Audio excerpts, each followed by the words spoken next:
Karis dan Shalom, rahmat dan damai sejahtera dari Allah Tritunggal menyertai saudara sekalian. Grace and peace from God the Father, the Son, and the Holy Spirit be with you all. Indah sekali pada minggu ini, awal bulan Mei 2021, kita bisa bertemu lagi di bawah kasih Tuhan untuk mendalami akan firman Tuhan, yaitu dari kitab Wahyu. Kita telah sampai pada pasal yang ke-17 bagian terakhir kitab Wahyu. Minggu ini kita akan fokus pada Wahyu pasal 17 ayat 15 sampai ayat 18. The focus of the Word of God this week is taken from the last part of Revelation chapter 17. Verse 15 to 18. Untuk menolong kita memahami konteksnya, saya ingin membaca bagian pertama yang kita pelajari beberapa minggu yang lalu. Karena bagian pertama itu berhubungan dengan bagian yang terakhir. Mari kita membaca firman Tuhan. Here is the word of God. Wahyu 17 ayat 1 sampai dengan ayat yang ke-7. Kemudian saya lanjut ayat yang ke-15 sampai ayat yang ke-18. Lalu datanglah seorang dari ketujuh malaikat yang membawa ketujuh cawan itu dan berkata kepadaku, "Mari ke sini. Aku akan menunjukkan kepadamu putusan atas pelacur besar yang duduk di tempat yang banyak airnya. Dengan dia, raja-raja di bumi telah berbuat cabul, dan penghuni-penghuni bumi telah mabuk oleh anggur percabulannya. Dalam roh, aku dibawanya ke padang gurun, dan aku melihat seorang perempuan duduk di atas seekor binatang yang merah ungu, yang penuh tertulis dengan nama-nama hujat. Binatang itu mempunyai 7 kepala dan 10 tanduk.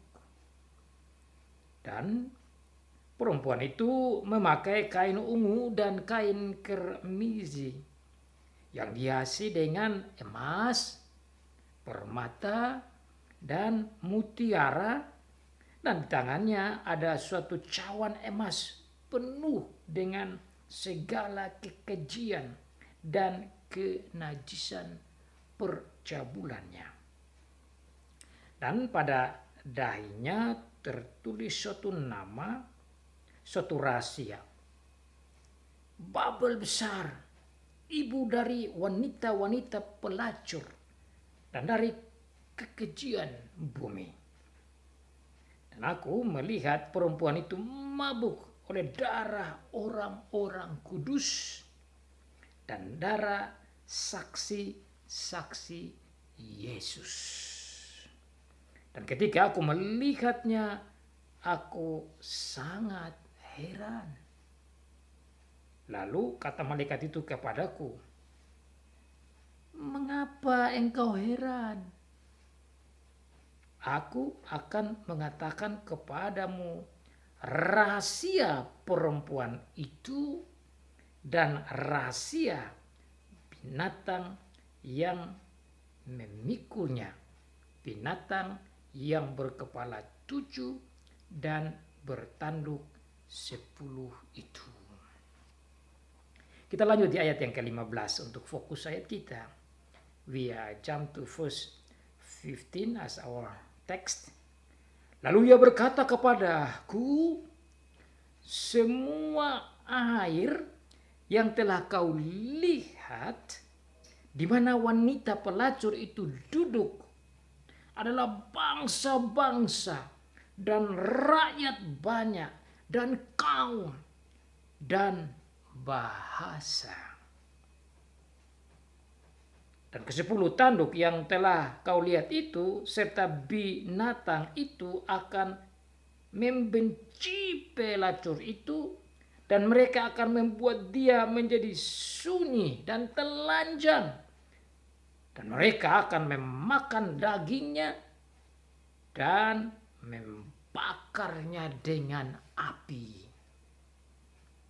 Sebab Allah telah menerangi hati mereka untuk melakukan kehendaknya dengan seia sekata, dan untuk memberikan pemerintahan mereka kepada binatang itu sampai segala firman Allah telah digenapi.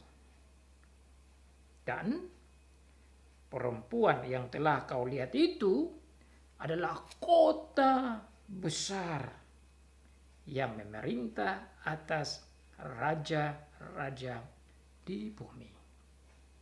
So far the reading of the Word of God. Demikianlah jauh pembacaan firman Tuhan.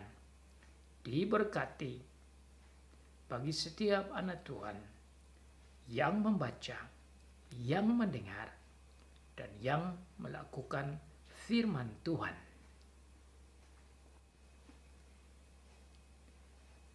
Tema khotbah bagi kita pada saat ini berbunyi rahasia perempuan, si pengantin dari antikristus. Rahasia perempuan si pengantin antikristus. The secret of the woman, the bride of the Antichrist.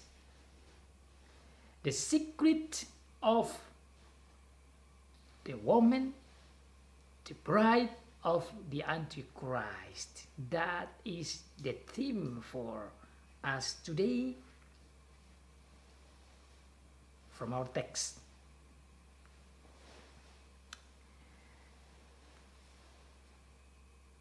Perempuan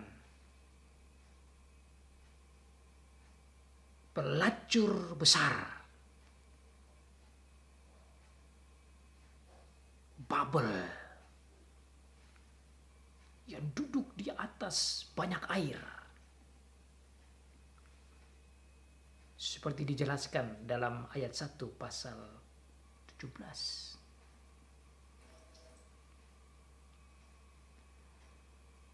Apabila saudara mengikuti khotbah saya beberapa minggu yang lalu dari bagian pertama dari pasal 17, karena dalam pasal 17 ini saya bagi dalam 3 bagian, ayat 1 sampai ayat yang ke-6, kemudian ayat 7 sampai ayat ke-14 minggu yang lalu, dan minggu ini ayat 15 sampai ayat yang ke-18.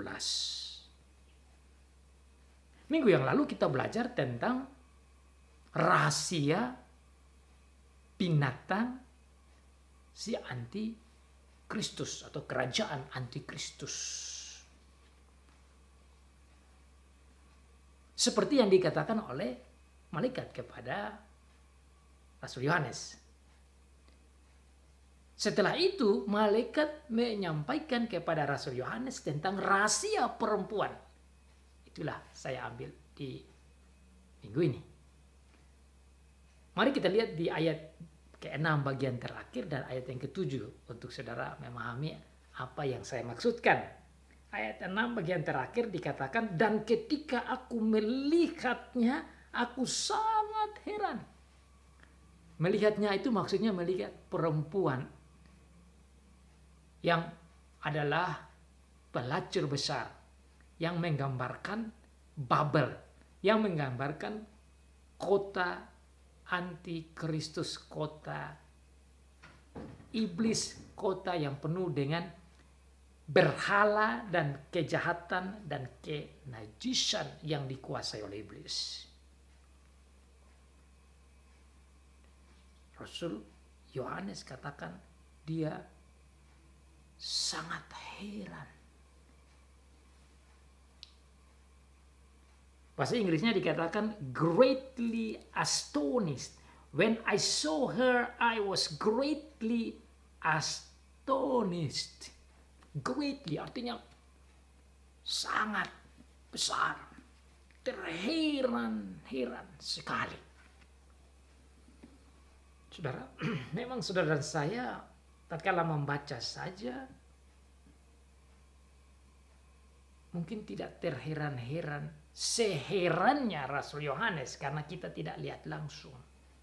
Tapi tatkala dia katakan bahwa dia sangat heran, greatly astonished, heran sekali, berarti memang betul penampakan, perwujudan, penglihatan tentang perempuan ini sangat mengesankan dan mengherankan sekali.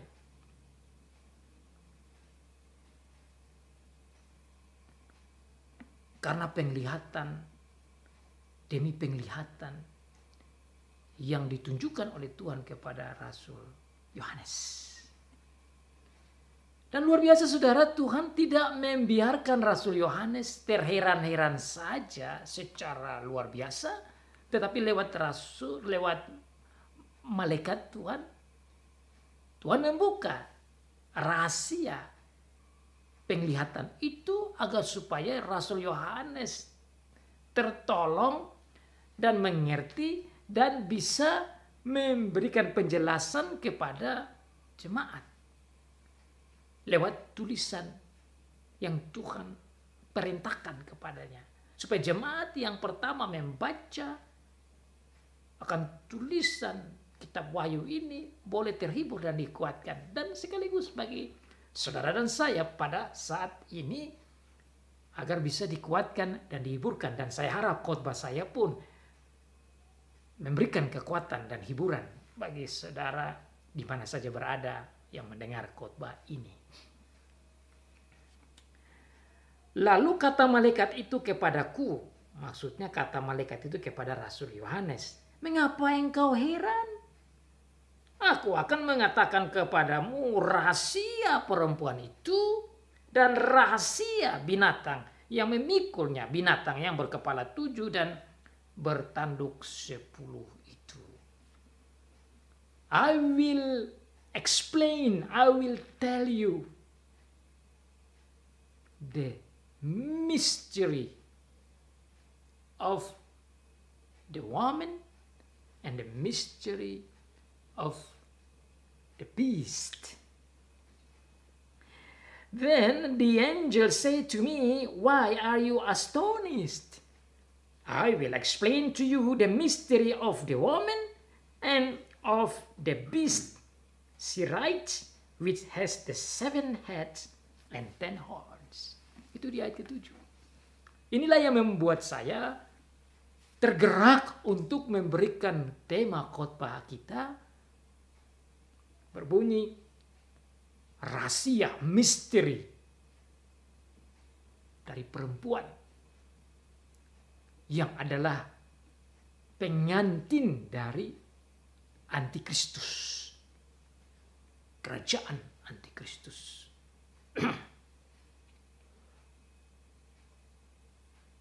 Because of verse 7, I make the theme, as I already mentioned, about this mystery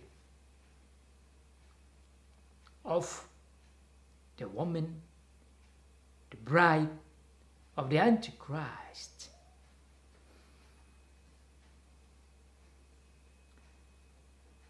Untuk memahami perempuan ini, supaya kita bisa ingat kembali, saya mengajak kita melihat di ayat pertama sampai ayat yang ke-6, kemudian kita melihat arti rahasianya.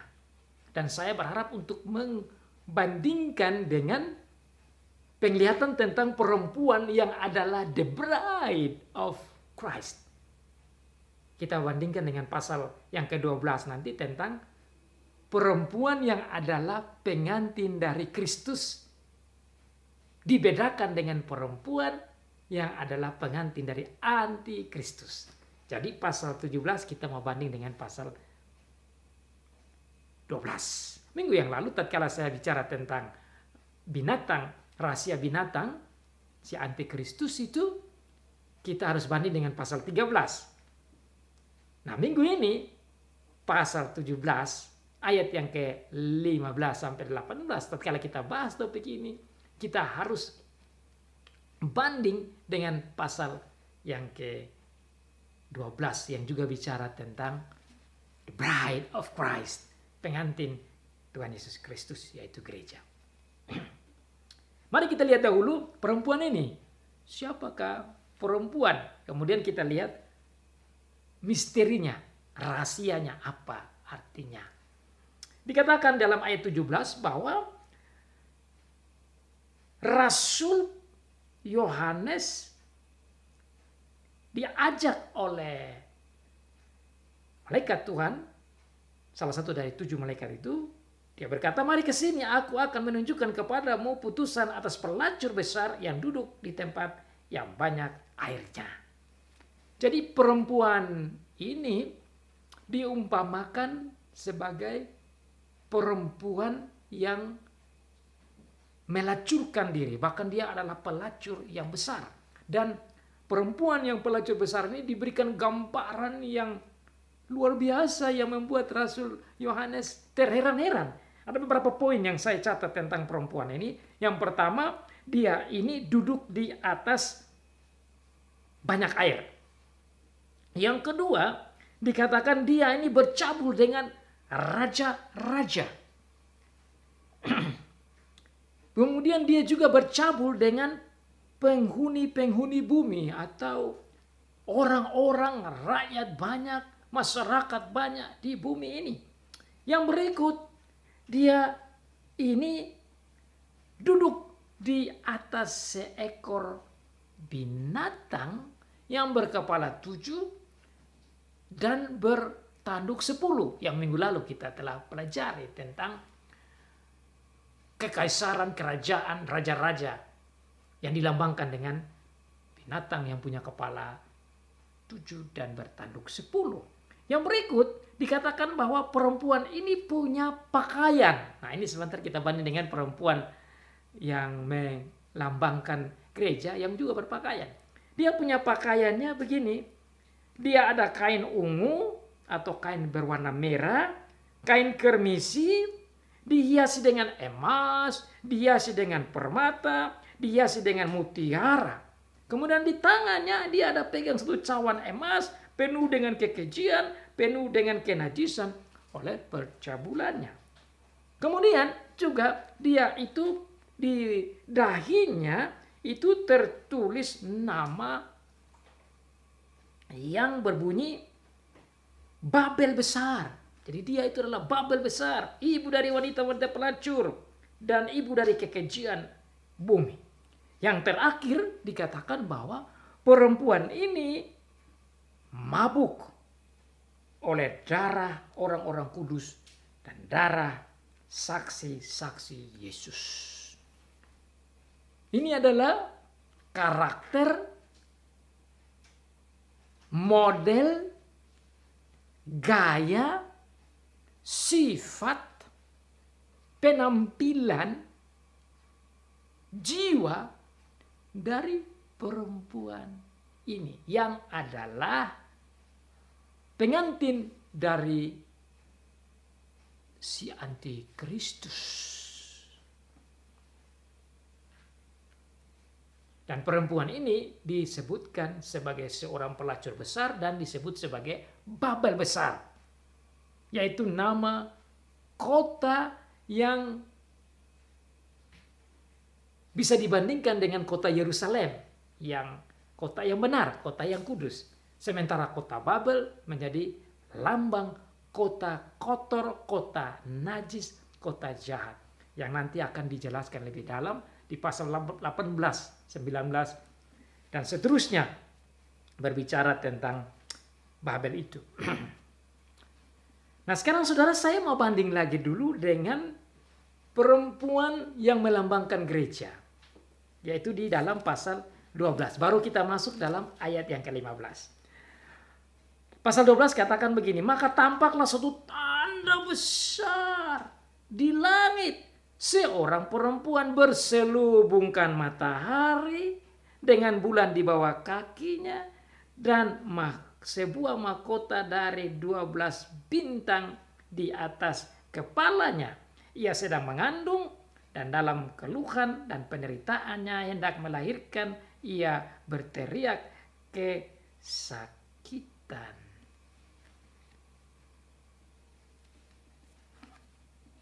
Jadi saudara, di sini kita melihat dua lambang penglihatan yang melambangkan gereja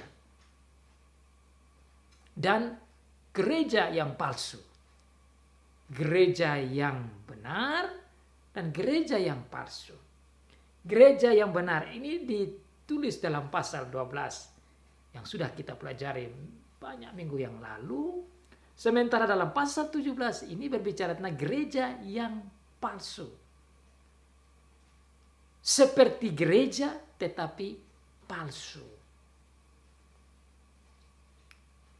Gereja yang benar dikatakan dia mempunyai pakaian dari matahari. Dan di kakinya ada bulan. Dan di kepalanya ada bintang. Bintang, 12 bintang. Yang mana saya pernah tafsirkan itu sebagai lambang umat Tuhan di perjanjian lama dan umat Tuhan di perjanjian baru. Jadi pasal 12 itu menunjukkan gereja sepanjang abad perjanjian lama dan perjanjian baru. Tatkala kita membandingkan antara perempuan yang di pasal 17 dan di pasal 12, kita akan menemukan banyak perbedaan yang tajam. Di pasal 12, perempuan yang melambangkan gereja, yang saya lihat sebagai gereja sepanjang abad gereja perjanjian lama dan gereja perjanjian baru itu, berpakaian matahari. Wow, penuh dengan terang. Berpakaian matahari, kemudian kakinya itu seperti sepatunya dari bulan, terang. Kemudian di kepalanya itu dikatakan di situ ada mahkota dengan 12 bintang, juga terang. Sementara di pihak lain, pasal 17 berbicara tentang perempuan yang gereja yang palsu, yang tidak benar, yang melawan Tuhan. Perempuan ini penuh dengan kenajisan, penuh dengan kekotoran dan kejahatan, penuh dengan mabuk darah, penuh dengan warna merah darah, penuh dengan percabulan, penuh dengan kejahatan. Bahkan dia bekerja sama dan duduk dengan binatang yang berkepala 7 dan bertanduk 10 yang dihubungkan dengan antikristus, yaitu kejahatan. Jadi hanya banding antara perempuan di pasal 12 dan perempuan di pasal 17, saudara sudah bisa lihat gambarannya. Makanya saudara, selalu saya katakan harus Alkitab menjelaskan Alkitab. Memahami pasal 17, kita lihat dengan pasal yang ke-12. Perempuan di pasal 12 adalah pengantin dari Kristus. Perempuan di pasal 17 adalah pengantin dari antikristus. Perempuan di pasal yang ke-12 menunjukkan terang dan kesucian dan kebenaran.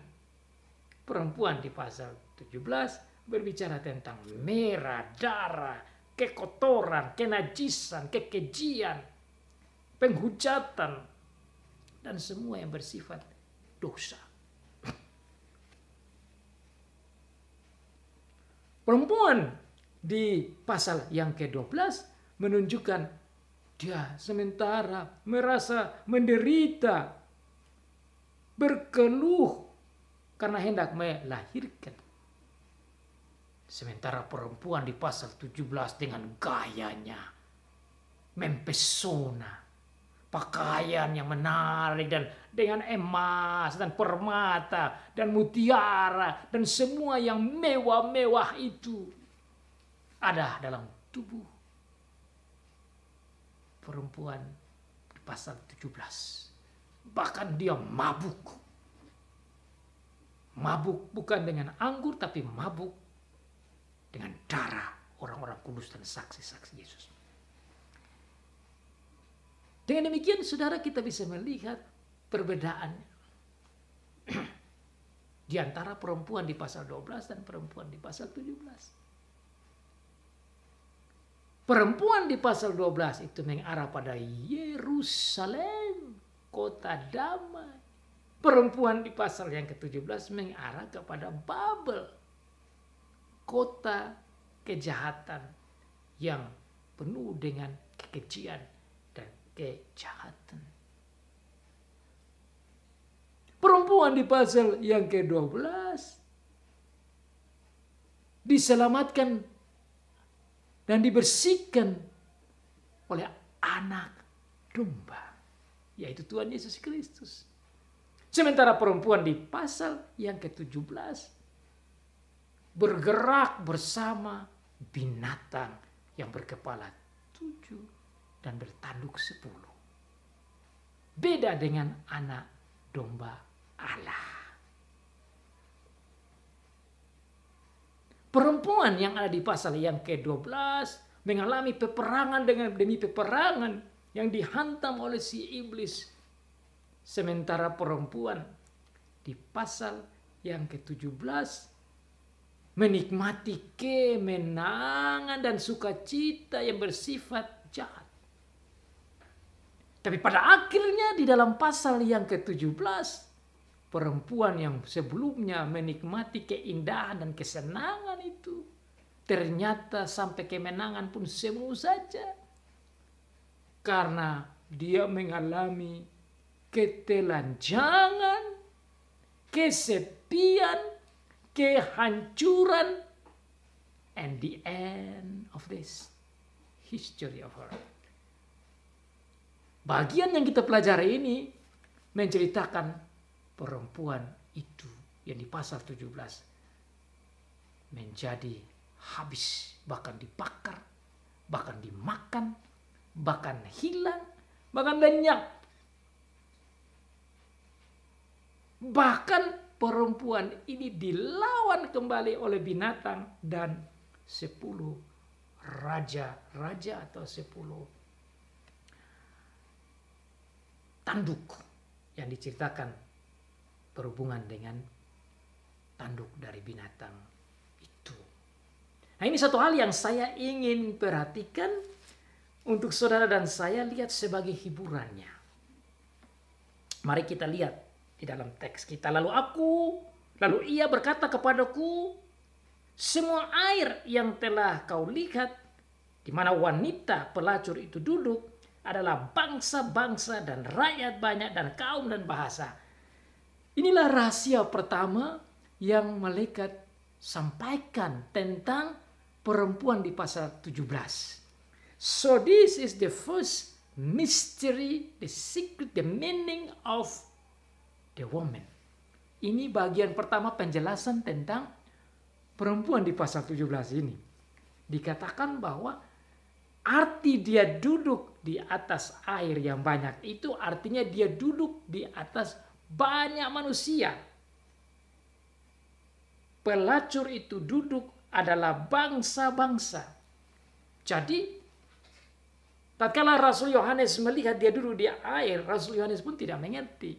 Kenapa kok perempuan ini duduk di atas air? Sekarang dalam ayat 15, Tuhan menyampaikan kepada Rasul Yohanes, yang dimaksud perempuan duduk di atas air yang banyak itu, artinya dia duduk di atas bangsa-bangsa, rakyat banyak, kaum-kaum, dan bangsa-bangsa. Itu di ayat yang ke-18. Siapa itu bangsa-bangsa? Siapa itu rakyat banyak? Siapa itu kaum? Siapa itu bahasa? Ya tidak lain penghuni yang ada di bumi. Tidak lain manusia.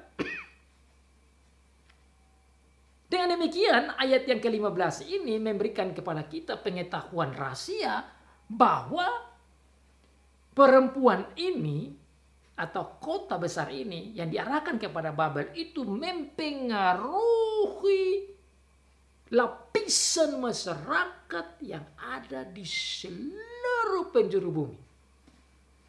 So this big harlot, this woman, has a great influence towards all the people in this world. Dia punya pengaruh besar terhadap segala macam manusia yang ada di bumi ini.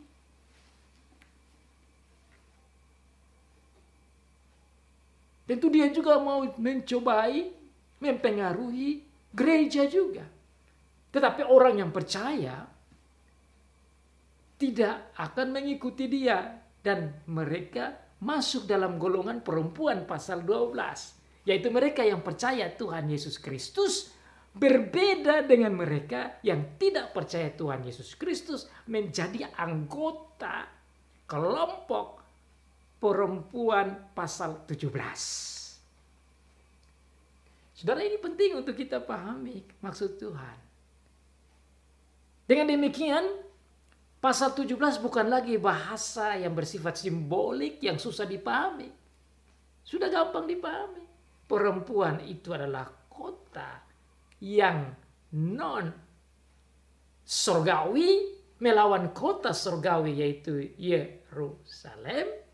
Perempuan itu berhubungan dengan gereja yang tidak benar dibandingkan dengan gereja yang benar.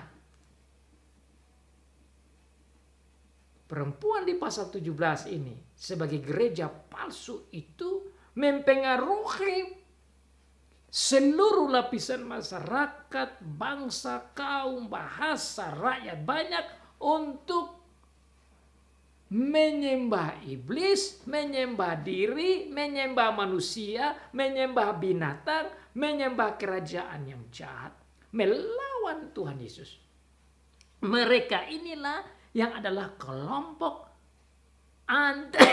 anti Kristus, anti Allah, anti gereja, anti kerajaan Allah, anti kebenaran, anti kekudusan, anti orang-orang kudus. Jadi terjadilah dua kelompok. Kelompok yang masuk dalam perempuan pasal 12 dan kelompok yang masuk dalam perempuan pasal 17. Kelompok yang masuk dalam pengantin Kristus dan kelompok yang masuk dalam pengantin antikristus. Kelompok yang masuk dalam bagian kota Yerusalem baru dan kelompok yang masuk dalam kelompok Babel atau Babelonia atau Babylon. Kelompok yang masuk dalam kerajaan Allah dan kelompok yang masuk dalam kerajaan si iblis. Kelompok yang melawan Allah dan kelompok yang mengikuti Allah. Kelompok yang menyembah Allah, menghormati Allah, memuliakan Allah. Dan kelompok yang menolak Allah, menghujat Allah, dan menyembah si iblis. Itu arti daripada ayat yang ke-15 yang menunjukkan bagian pertama rahasia perempuan atau pelacur besar itu. Yang kedua dikatakan dan ke-10 tanduk yang telah kau lihat itu serta binatang itu akan membenci pelacur itu. Ini rahasia yang berikut yang Tuhan sampaikan. Yang saya juga heran. Bahwa ternyata perempuan di pasal 17 ini, yang pelacur besar ini yang berhubungan dengan Babel, berhubungan dengan kerajaan iblis ini. Tiba-tiba dia dilawan oleh kroninya sendiri. Nah itu dikatakan. Dan ke-10 tanduk yang telah kau lihat itu serta binatang itu akan membenci pelacur. Saudara masih ingat minggu lalu penjelasan tentang binatang yang punya 7 kepala dan 10 tanduk. 7 kepala berhubungan dengan kekaisaran dan kerajaan-kerajaan yang ada di muka bumi, yang 5 sudah jatuh, 1 masih ada dan 1 akan datang. Yang ada juga dengan berhubungan dengan kerajaan yang siluman itu, saudara pasti masih ingat kan? Itu berbicara tentang kerajaannya si iblis dan semua pengikut-pengikutnya.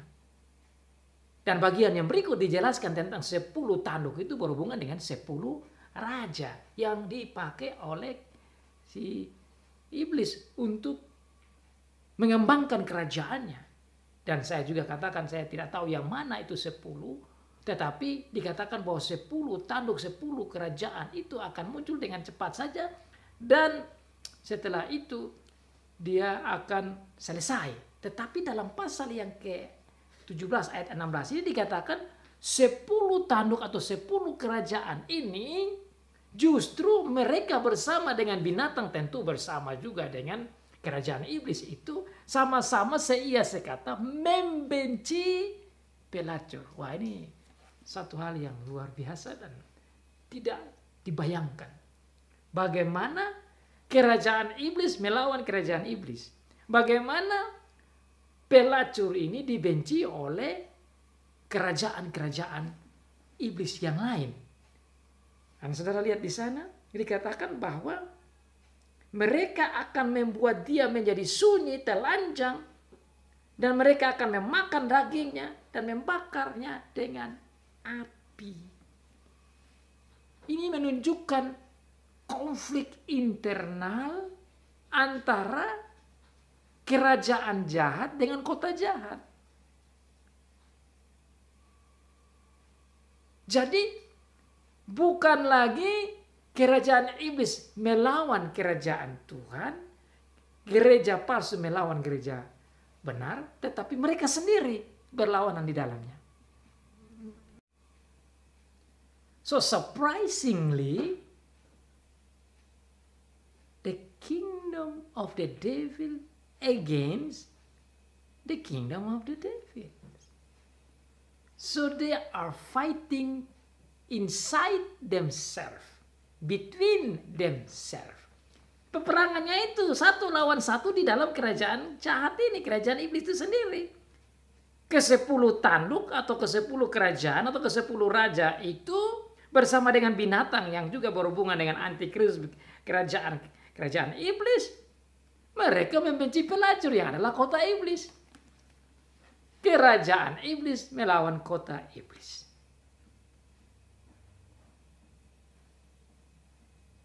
Menurut saya ini aneh. Tapi itu yang terjadi. Kalau saudara ingat apa yang terjadi dalam pasal yang ke-12. Itu menjelaskan kerajaan iblis ini melawan kerajaan Allah. Pasal 12 saya catat paling sedikit peperangan itu. Perempuan dilawan, kemudian Mikael melawan akan si iblis. Kemudian gereja di perjanjian lama dilawan oleh si ular naga, kemudian gereja di perjanjian baru lagi. Jadi peperangan demi peperangan yang dihadapi oleh gereja yang datang dari iblis sendiri. Saudara ingat di pasal 11 juga sama, bicara yang sama, bagaimana gereja ditabrak, dihancurkan, bahkan banyak yang dibunuh. Pasal 13 juga lebih ngeri lagi. Berbicara tentang betapa bengis dan jahatnya kerajaan-kerajaan iblis ini. Dengan raja-raja keiblisan, kaisar-kaisar keiblisan. Untuk menghancurkan, melenyapkan, mengalahkan, membunuh anggota-anggota gereja, anggota kerajaan Allah. Anggota dari pengantin Kristus, yaitu gereja yang benar. Bahkan dalam segi ekonomi mereka susah. Politik juga tidak kuat sekali. Bahkan politik digunakan untuk menghancurkan gereja. Ternyata dalam pasal yang ke-17, perempuan yang bergaya dan berfoya-foya dan mewahnya dan menikmati kekuatan dan apa semua itu dengan kemabukannya dikatakan terbalik 10 raja yang dari kerajaan iblis menghantamnya. Bahkan binatang menghantamnya. Dan menghantamnya bukan main-main, saudara. Hantaman dari binatang dan hantaman dari 10 tanduk ini membuat dia lenyap. Bagaimana dia lenyap? Dia dibakar, dia dimakan dagingnya, dia ditelanjangi. Wow, that is a sad story and bad story for this woman. Ini cerita yang memalukan, mengerikan, menyedihkan tentang kota Babel, melambangkan kota kerajaan setan itu sendiri. Dan ke-10 tanduk yang telah kau lihat itu serta binatang itu akan membenci pelacur itu dan mereka akan membuatnya menjadi sunyi, desolate, telanjang, naked. Dan mereka akan memakan dagingnya, they eat her meat, dan membakarnya dengan api. That's it. Membakar dengan api ya selesai. Burn it with the fire. Bukankah ini suatu hiburan bagi gereja? Gereja merasa terhibur bahwa gereja sendiri tidak melawan. Gereja tidak memusuhi musuhnya. Gereja tidak membenci musuhnya. Tetapi musuhnya memusuhi musuh sendiri. Ini satu pengajaran yang menurut saya menunjukkan betapa tatkala orang jahat menyusahkan yang benar, orang jahat akan menghadapi orang jahat. Tatkala orang yang mengikuti iblis menyusahkan orang yang mengikuti Tuhan, orang yang lain yang mengikuti iblis akan melawan lagi orang yang mengikuti iblis. Itu ceritanya seperti begitu. Bagaimana itu bisa terjadi? Ini bisa pertanyaan. How is it possible? Bagaimana ini bisa dimungkinkan? Bagaimana ini bisa terjadi? Harusnya kerajaan itu menjadi kuat kalau dia melawan musuh yang lain. Bukan kerajaan di dalam dia melawan dirinya sendiri. Kerajaan model begini ini sudah dengan sendirinya hancur. Tetapi tatkala kita melihat begini, kita boleh bersuka cita dan bersyukur bahwa gereja tidak harus melawan jahat dengan jahat. Gereja tidak perlu membalas jahat dengan jahat. Bahkan dikatakan gereja menjadi hancur, umat dibunuh. Tetapi apa yang terjadi? Mereka yang berpikir menang itu saling berlawanan. Kalau saudara lihat lagi di bagian terakhir dari ayat 18 itu menjelaskan tentang kota besar itu bukan hanya kota besar, tapi kota besar itu di dalamnya ada raja-raja. Lihat di dalam ayat 18. So the big city, the Babel itself, the woman, it actually has a lot of kings. Dan perempuan yang telah kau lihat, ini adalah rahasia ketiga dulu. Dan perempuan yang telah kau lihat itu adalah kota besar. Tidak lain yaitu Babel yang tadi. Perempuan equal sama dengan kota besar. Perempuan yang adalah kota besar itu memerintah atas raja-raja di bumi. Dia memimpin raja-raja di bumi. Tetapi kenyataannya dia yang memerintah raja-raja di bumi dilawan oleh binatang, dilawan oleh 10 kerajaan atau raja itu. Jadi raja melawan raja, kerajaan iblis melawan kerajaan iblis. Kekaisaran iblis melawan kekaisaran iblis. Kota iblis melawan kota iblis. Orang-orang keiblisan melawan orang-orang keiblisan. Orang-orang jahat melawan orang jahat. Bagi saya ini ibarat sudah neraka saja di bumi. Karena memang di neraka itu ya orang lawan orang, manusia lawan manusia. Tidak ada damai di sana, tidak ada kasih di sana. Ini sebelum sampai di sana sudah terjadi. Kejahatan lawan kejahatan, keiblisan lawan keiblisan, kerajaan iblis lawan kerajaan iblis. Pertanyaannya, how come? Bagaimana itu bisa terjadi? Ini satu pertanyaan yang bisa kita tanyakan. Kok bisa ya? Nah, jawabannya dalam rahasia terakhir. Itu ada di dalam ayat 17. Sebab Allah. Because God Himself. Bahasa Indonesia sedikit tidak terlalu jelas. Tapi dalam bahasa Inggris akan menolong, dan saya mau banding dengan bahasa aslinya. Karena bahasa asli memberikan beberapa penjelasan yang bagi saya juga bukan saja menguatkan, menghibur, tapi memberikan penjelasan yang indah. Di dalam NIV, saya lihat terjemahan NIV, New International Version, dia bilang begini. For God has put it into their hearts. The hearts ini maksudnya hati dari 10 kerajaan atau raja itu, dan hati dari binatang itu. God has put it into their heart to accomplish His purpose. Tuhan telah menaruh dalam hati mereka, maksudnya para raja-raja iblis dan kerajaan iblis itu, untuk mengaccomplish, untuk memenuhi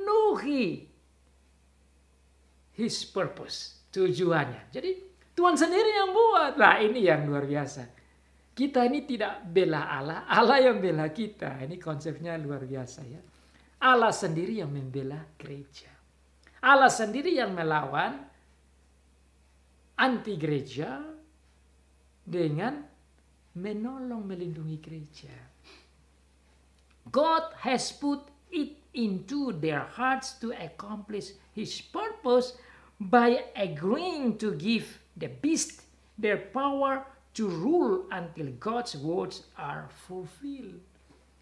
Kalau di dalam sini dikatakan bahwa Tuhan menaruh dalam hati mereka, artinya Tuhanlah yang menggerakkan mereka supaya tujuan Tuhan dicapai dan supaya firman Tuhan digenapi. Itu bahasa Inggris di NIV. Bahasa Indonesia dikatakan sebab Allah yang telah menerangi hati mereka untuk melakukan kehendaknya dengan seia sekata, dan untuk memberikan pemerintahan mereka kepada binatang itu sampai segala firman-Nya telah digenapi. Ada 2 poin yang disebut tentang tujuan Allah digenapi, firman Allah digenapi. Dalam bagian kalimat pertama yaitu to accomplish His purpose, dan bagian kedua until His words are fulfilled. Itu sama juga dengan terjemahan bahasa Indonesia. Agar tujuan Tuhan itu dicapai, kehendak Tuhan dipakai dalam bahasa ini, kehendak Tuhannya itu dilaksanakan, dan firman Tuhan digenapi. Nah, seperti tadi saya katakan, saya mau banding dengan bahasa asli, karena bahasa asli ini menurut saya lebih memberikan penggarisan pemahaman yang bagi saya lebih dalam dari kedua terjemahan ini, baik bahasa Indonesia maupun bahasa Inggris tadi yang di dalam NIV. Saya banding, dikatakan di sini begini dalam bahasa aslinya ayat yang ke-17 saya lihat dikatakan begini.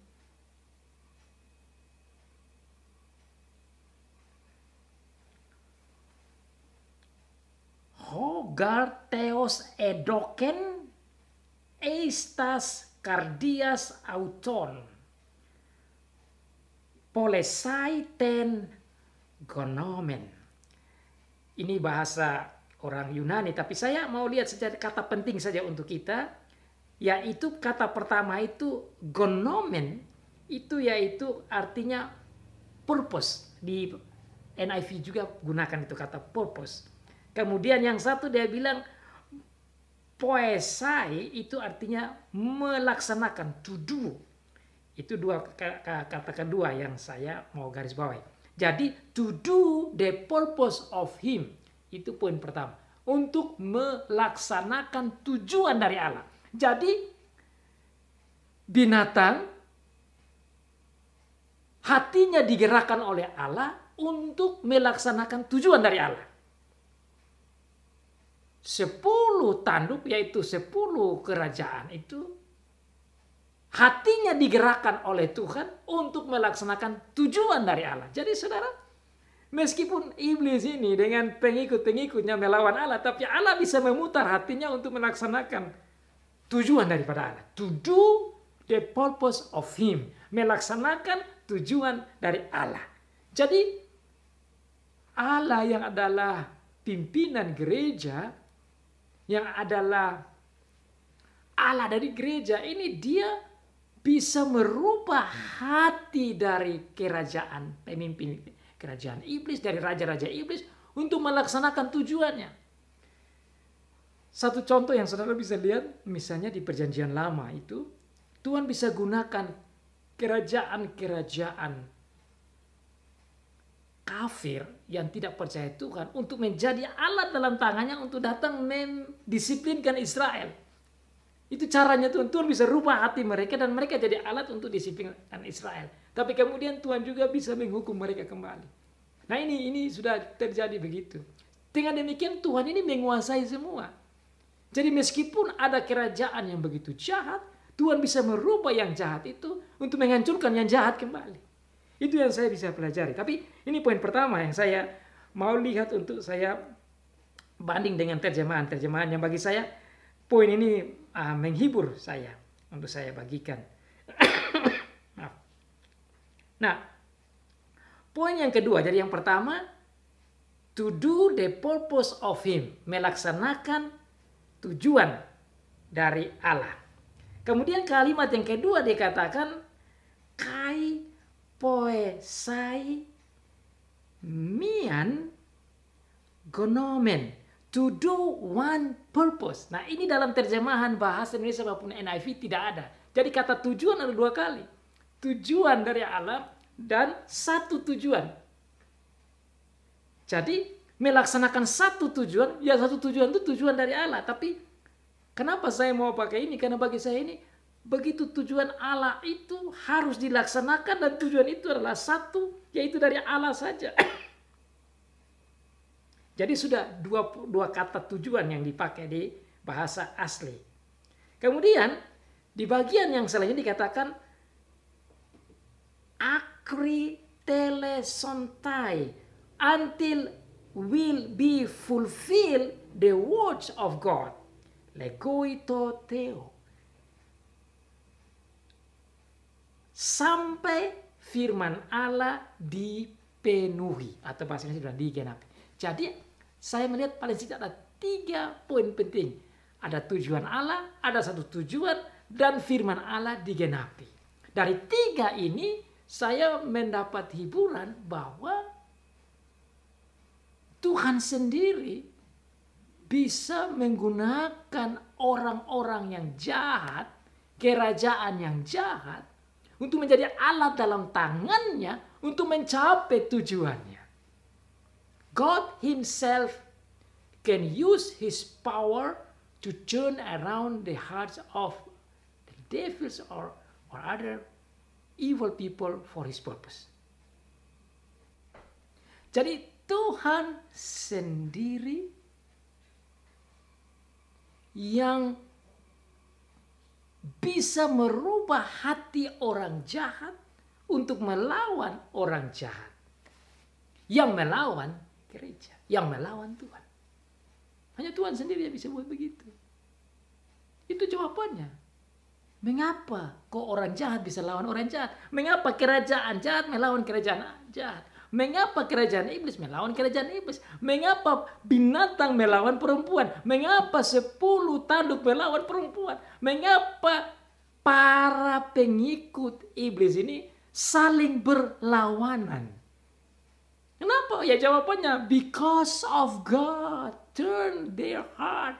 Karena Tuhan menggerakkan hati mereka untuk saling berlawanan. Tuhan menggunakan mereka sendiri untuk menghancurkan kota jahat itu sendiri. Bukan manusia, bukan orang percaya, bukan gereja, bukan nabi, bukan rasul, bukan umat Tuhan, bukan pengikut Tuhan. Tuhan sendiri. It is God Himself who does that. It is God Himself who turns their heart.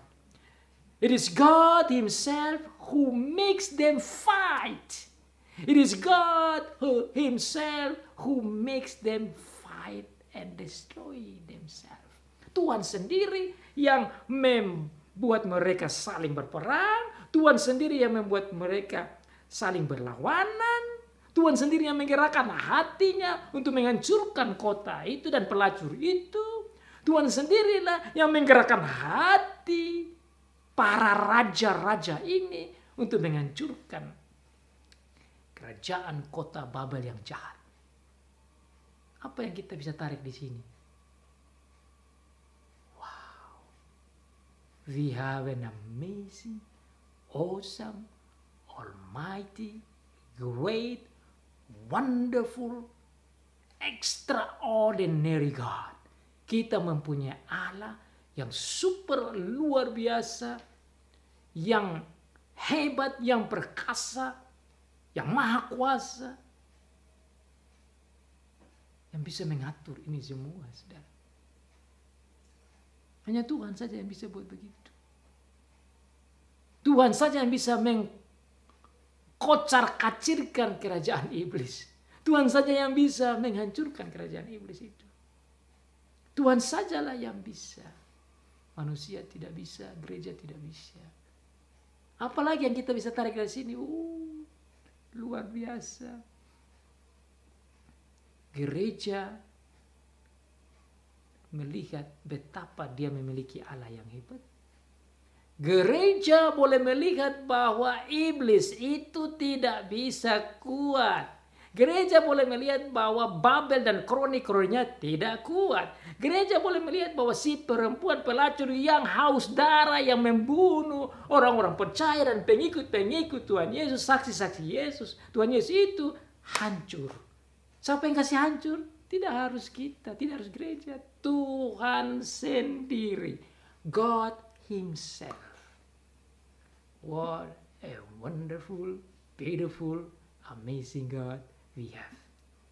Betapa luar biasanya Tuhan yang kita punyai, yang kita sembah di dalam Tuhan Yesus Kristus yang mengasihi gereja, yang melindungi gereja.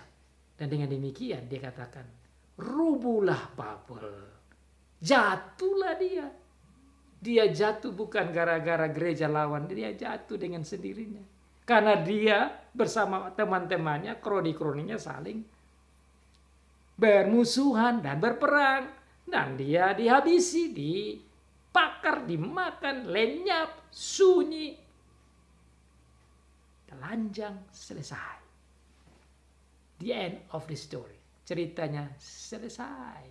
Itulah rahasia yang Tuhan bukakan lewat malaikat tentang perempuan, si pengantin antikristus itu, yang bergaya, yang show off, yang sombong, terakhir selesai, lenyap. Dan apa kesimpulan? Tuhan hebat, Tuhan menang, Tuhan luar biasa, Tuhan perkasa, Tuhan agung, Tuhan maha kuasa di dalam Tuhan Yesus Kristus, dan gereja menjadi menang. Dan menang, dan menang, dan menang, dan menang, dan tidak pernah berhenti menang Sebagaimana Tuhan Yesus yang sudah bangkit, menampakkan diri ulang-ulang dan menang dan menang dan menang dan menang, gereja pun terus menang. What a beautiful story, isn't it? Cerita yang luar biasa kan tentang Tuhan Allah kita. Terpuji namanya sampai selama-lamanya.